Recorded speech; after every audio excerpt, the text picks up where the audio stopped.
à Païta, au pied du mont Mou, la vallée de la Haute-Caricouillée. Sous ces ombrières poussent parmi les plus beaux pieds de vanille du monde, ou plutôt les plus belles orchidées. Ce sont elles qui vont donner des gousses. Lui, c'est Julien Pascal, le maestro calédonien de la vanille. Cet ancien œnologue, devenu ingénieur en agroalimentaire, exporte aujourd'hui ses gousses dans les meilleurs restaurants étoilés d'Europe. En ce mois de novembre, c'est la floraison des orchidées. Un moment crucial, le seul où Julien peut féconder, ou plutôt polliniser, chaque orchidée, une par une, à la main. On appelle ça le mariage des fleurs. Là, je suis en train de me substituer aux abeilles. C'est-à-dire que je fais le travail de pollinisation. En Calédonie, on n'a pas d'insectes pollinisateurs pour la vanille. Donc je dois polliniser les fleurs une par une. Et puis lorsqu'on a vraiment l'habitude et qu'il y a beaucoup de fleurs, on peut faire jusqu'à 450 fleurs en 1 heure. Donc c'est pas compliqué, mais c'est juste que c'est délicat. Et puis qu'au bout de 5 heures, on commence à en avoir un peu plein les épaules. Et ça fait partie du métier. Voilà. Si on ne pollinise pas, il n'y aura pas de gousses. Si Julien rate son geste, il n'y aura pas de vanille. C'est donc une étape capitale. Dans quelques semaines, des petites gousses apparaîtront à la place de ces magnifiques fleurs. Au bout de 8 à 11 mois, elles seront prêtes à être récoltées. Sur cette exploitation, Julien produit chaque année 250 kg de vanille sèche. Il en faudrait 20 fois plus pour répondre à la demande extérieure. Alors, pour satisfaire ses prestigieux clients, il a décidé d'appliquer un proverbe bien connu, « L'union fait la force ».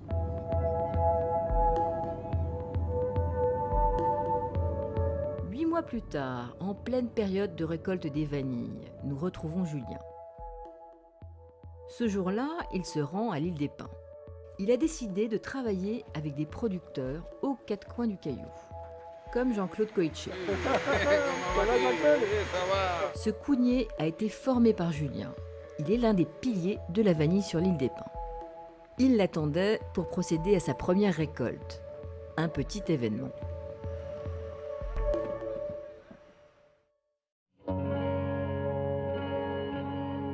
Le lendemain matin, nous retrouvons les 2 hommes.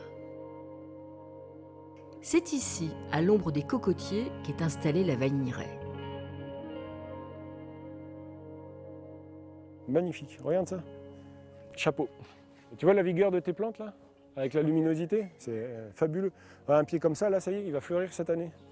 Cette cocotteraie était à l'abandon depuis des années. La vanille lui a donné une seconde vie.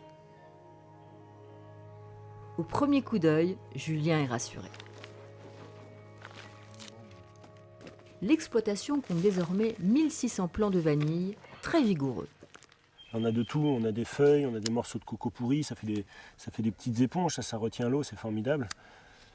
On a un très très beau substrat. Et quand tu penses que je suis obligé d'importer mon coco, moi. De où? De Thaïlande? Sri Lanka. Sri Lanka? Il y a tout ici, il y a tout. Oui. Il n'y a qu'à se pencher pour travailler. Allez, bouture. Bouture. On prend où, sur les cocotiers là-bas? Sur le cocotier, oui. Comme à chacun de ses passages, il en profite pour aider, former, transmettre de nouvelles techniques, comme la bouture. Voilà, ça, là, regarde Jean-Claude. Bon, ben allez, on va faire là. La grosse, là. L'objectif pour Julien, s'appuyer sur un réseau de producteurs à qui il va pouvoir acheter des vanilles pour les préparer selon sa technique et les revendre. Une opération gagnant-gagnant, à condition de travailler avec des vanilles d'une qualité irréprochable. Donc, toujours les choisir bien vigoureuses. Jamais un plant malade, jamais des taches, jamais des plants qui ont fleuri déjà. Ouais. Et là, c'est la réussite à 100%.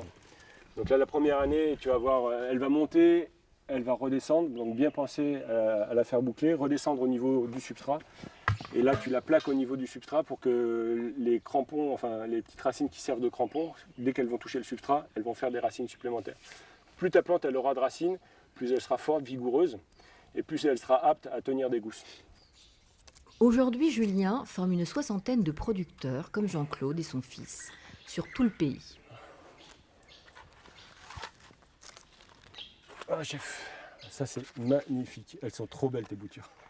Bon, bah allez, on va déjà planter ça, on reviendra. Son objectif, atteindre 3 tonnes de vanille sèche, prête à l'export d'ici 4 ans. Au-delà de l'aspect formation, production de vanille, moi, ce qui m'intéresse, c'est aussi d'amener ma petite pierre à l'édifice en Calédonie. Si ça peut me permettre de créer de l'emploi, de créer une filière, d'aider les gens à valoriser leur foncier tout en respectant leurs coutumes, ben je suis satisfait. Derrière ce côté social et vraiment développement rural, de mettre l'agriculture en avant, ça me plaît beaucoup. Aujourd'hui, ben, on se lance, c'est lancé dedans. Moi, puis Glenn, puis ma femme, enfin, toute la famille, quoi. C'est bien. Les petits-enfants, tout ça. Là. Puis là, au niveau de la baie de la Corbeille, il y a plein de jeunes qui ont commencé à s'intéresser aux produits. Glenn, là, oui, ça y est, ça commence à s'intéresser là-dedans. Donc maintenant, tu fais office de référence, en fait. Voilà. Ils ont déjà commencé à planter tous ces Oui, jeunes? partout. Il y a 3-4 jeunes, là, c'est lancé dedans. Hein? Oui. Ils sont à Cuto. Bon, on va passer les voir la prochaine fois. Oui, voilà. On essayera de prendre un peu de temps, aller les voir s'ils ont écouté Jean-Claude un peu, parce que Ça y est, faut écouter les vieux. écoutez le vieux. Il y a du boulot pour longtemps? Ben, bien sûr, c'est à lui, ça. Ça, là, ce qu'on fait, là, c'est à lui. Si Julien est venu à l'île des Pins, c'est aussi pour acheter des gousses à Jean-Claude. Et il ne va pas être déçu. Jean-Claude, oui. Regarde. Voilà, ce qu'il faut que tu arrives à faire, c'est ça. Hein, magnifique. Tu vois, Gringo, elles sont belles tes gousses. Les gousses sont récoltées une par une, avec une extrême minutie. Tu fais juste une petite torsion et quand c'est mûr, ça se détache sans abîmer la crosse. Plus les gousses sont grandes, et plus elles se vendent cher au kilo. Julien a augmenté ses tarifs d'achat de 40%. Désormais, il paye les gousses des grandes tailles, 7 000 francs le kilo, contre 5 000 francs auparavant. Un prix attrayant, mais juste, selon Julien. Sur un pied comme ça, vous allez faire entre 50 à 80 gousses, comme ça. Donc ça fait au moins 1,5 kg. Donc 1,5 kg à 7 000, ça vous fait 10 000 francs par pied. Le gars qui plante 200 pieds, fait le calcul, ça fait 2 millions. C'est ça? Je viens de dire des sottises. C'est bien ça, 2 millions. Mais pour cette première récolte, Jean-Claude en est encore bien loin. Ces grandes gousses ne constituent même pas 40% de sa récolte. S'il suit les conseils de Julien, il devrait en produire 70%. En attendant, notre maestro de la vanille va lui acheter ses plus belles gousses. Merci beaucoup, Julien. Ben écoute, c'est moi qui te remercie, Oui, Jean-Claude. voilà. C'est toujours un plaisir. Écoute, quand je vois le résultat de ta première année, tu peux être fier de toi. Il n'y a pas de souci. Là. Vraiment, tu as bien bossé. Puis voilà, moi, ça me fait plaisir de pouvoir acheter des gousses de cette qualité-là. Donc, je ne peux que t'encourager à planter et à continuer. Mais avant que les vanilles de Jean-Claude ne partent vers les tables des chefs étoilés, il reste encore beaucoup de travail et d'incertitudes. Julien va devoir préparer les gousses et les affiner. C'est là que tout va se jouer. Sa prochaine production sera-t-elle à la hauteur? Les chefs étoilés européens seront-ils satisfaits de ce dernier cru? Le terroir calédonien tiendra-t-il ses promesses?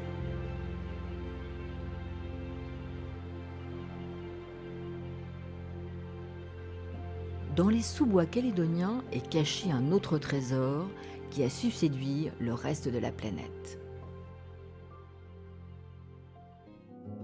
Retour dans le sud du territoire, à Païta, chez Julien Pascal, notre maestro de la vanille. C'est lui qui était reparti de l'île des Pins avec de belles gousses vertes. Il est maintenant temps de les préparer. Un moment crucial dont certaines étapes sont même secrètes. C'est dans son arrière-cuisine que tout se passe. Première surprise, l'excellence ne nécessite pas nécessairement de gros moyens. Et oui, c'est dans cette vieille marmite que l'on prépare les meilleures vanilles. Il n'y a pas besoin de beaucoup de matériel, hein. C'est un chaudron, un réchaud, une cuillère en bois, et puis un chrono, un thermomètre. Première étape pour la préparation des vanilles, l'échaudage. Il fait chauffer de l'eau à 65 degrés, pas un de plus. Puis on verse les gousses. Voilà. On y est. Au départ, les gousses, tout juste récoltées, ressemblent à de longs haricots verts. Dès qu'elles sont plongées dans l'eau, la maturation est stoppée. Elles peuvent alors libérer leurs arômes. 3 minutes de cuisson, puis vient l'étuvage, le maintien au chaud dans des glacières. Pas très orthodoxe, mais très efficace. Ça n'a l'air de rien, mais il a fallu des années à Julien pour trouver la bonne méthode. Sans machine ni laboratoire, juste au toucher, à la vue et à l'odeur. Un savoir-faire nourri par son expérience en œnologie. C'est plutôt l'expression du terroir et du savoir-faire, plutôt qu'une alchimie, la vanille. C'est un produit brut. Je fais souvent le parallèle avec le vin. À partir d'un produit agricole brut, une grappe de raisin, on arrive à sortir des belles bouteilles. Ben là, voilà, c'est l'expression d'un terroir, l'expression d'une orchidée qui donne ce produit magnifique. Au bout de 24 heures en glacière, le séchage peut commencer. Les gousses sont exposées au soleil, puis à l'ombre, pendant plusieurs jours. Vient enfin l'affinage. Rangées par taille et par qualité, les gousses séchées sont enfermées dans des malles pendant plusieurs mois. Pour être sûr qu'elles ne pourrissent pas, Julien les vérifie une par une chaque semaine. Et là, c'est parti pour 10 à 12 mois d'affinage minimum avant commercialisation. Donc c'est finalement la même technique que pour le fromage? Tout à fait, ouais. Ben, le fromage, on va l'affiner pour avoir du crémeux, etc. Mais là c'est plutôt pour stabiliser les arômes. On voit vraiment la différence entre des vanilles qui sont très fraîches, qui sortent au bout de 6-7 mois, et une vanille qui a 1 an d'affinage, c'est le jour et la nuit. C'est grâce à cet affinage que les vanilles de Julien sont si exceptionnelles. Leur taux de vanilline, la molécule principale de l'arôme de la vanille, est 5 fois supérieur à celle de Madagascar. Et cela se voit même à l'œil nu. Ce givre, ce sont des microcristaux de vanilline pure. Là, on a des gousses qui sont à 40-45% d'humidité, avec en plus un givre très prononcé. On arrive, je dirais, au summum de l'affinage, donc c'est maintenant qu'il faut les expédier. Moi, je travaille pour arriver à ce résultat-là. Non, je suis content. Julien le sait, la Nouvelle-Calédonie ne pourra jamais concurrencer les volumes produits par Madagascar, notamment. À partir du moment où on part sur un marché export, on est condamné, nous, en Calédonie, à faire de la qualité, parce qu'on n'arrivera jamais à faire des gros volumes. Donc si on veut faire parler de nous, le seul moyen, c'est vraiment de faire une qualité hors norme pour qu'on soit reconnu pour cette spécificité. Mais à partir de là, le produit sort tout seul du territoire. Julien pourrait imposer ses prix, avec sa vanille 5 fois plus concentrée en arôme. Pourtant, il la vend 30% moins cher que ses concurrents internationaux, à 50 000 francs le kilo. Alors que les cours flambent, avec des prix qui ont été multipliés par 20 en 10 ans, lui ne veut pas spéculer. Il veut travailler de manière pérenne, avec des clients prestigieux, à des tarifs justes. Justement, ce colis de 12 kilos va s'envoler le jour même vers l'Europe. Une semaine plus tard, à 20 000 km de là, la Belgique. À Bruxelles, sur la Grand Place, le petit colis de Julien vient tout juste d'arriver. Cet homme a déboursé plus de 700 000 francs pour cette marchandise. C'est l'épicier star de Belgique. Il fournit les 3/4 des chefs étoilés du pays et les plus grandes tables d'Europe avec les meilleures épices du monde. Oula, la grosse vanille. La vanille givrée 2022, qui a été incroyable. Rudy Smolarek ne se lasse pas de sentir les effluves de cette vanille hors du commun. C'est une vanille qui est exceptionnelle. On peut même faire un nœud avec, vous voyez, tellement elle est bien grasse. Une vanille qui n'est pas de qualité, on fait un nœud et le casse, tout de suite. Une souplesse remarquable, tout comme la taille de ses gousses, 22 cm. De quoi ravir les chefs étoilés. Le caramel. Mais son atout principal est bien plus discret.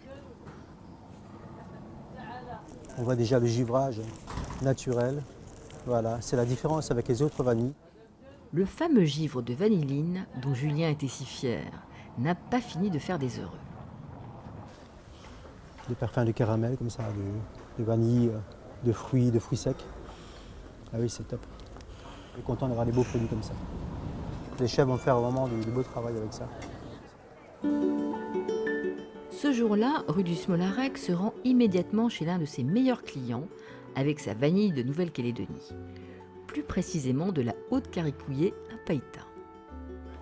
Ici, le chef est un artiste.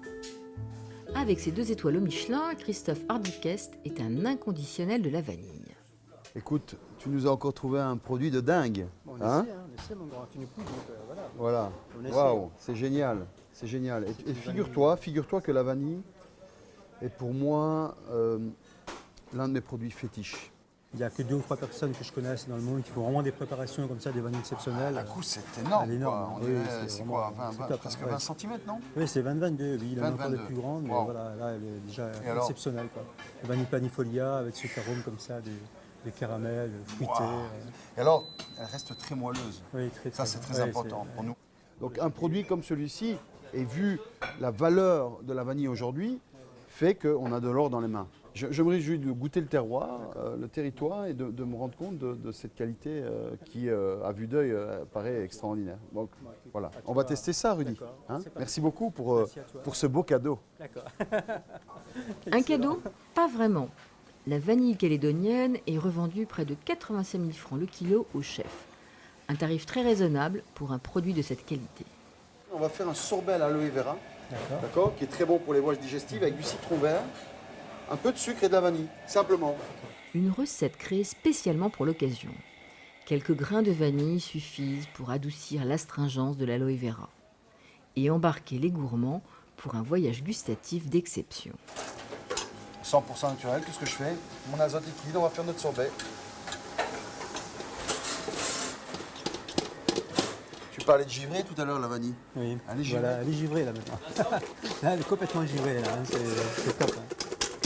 Regarde, tu vois? Un sorbet à la vanille à l'aloe vera. Excellent. Encore un peu de dosage. Ouais, c'est... Comme pour chaque nouvelle création, le chef invite son équipe à goûter. Et ça, regarde, c'est une texture de dingue. Parce que c'est naturel, tu vois? C'est un sorbet Ouais. vanille aloe vera. Tu vois? Jus citron, aloe vera. Tu vois? Et Après, l'huile de on vanille peut- en plus derrière, ça l'huile et tout, quoi. C'est super. Ouais. C'est pur. Ce nouveau dessert sera désormais à la carte du restaurant, avec un nom bien de chez nous, mais pas facile à prononcer pour les Belges. On appellera ça le dessert à la vanille du mont, puisque c'est la haute, on va l'appeler le mont Carricué. Allez, vas-y, mon vieux. Aloe vera, on va en chercher. Bouge, bouge. Vas-y.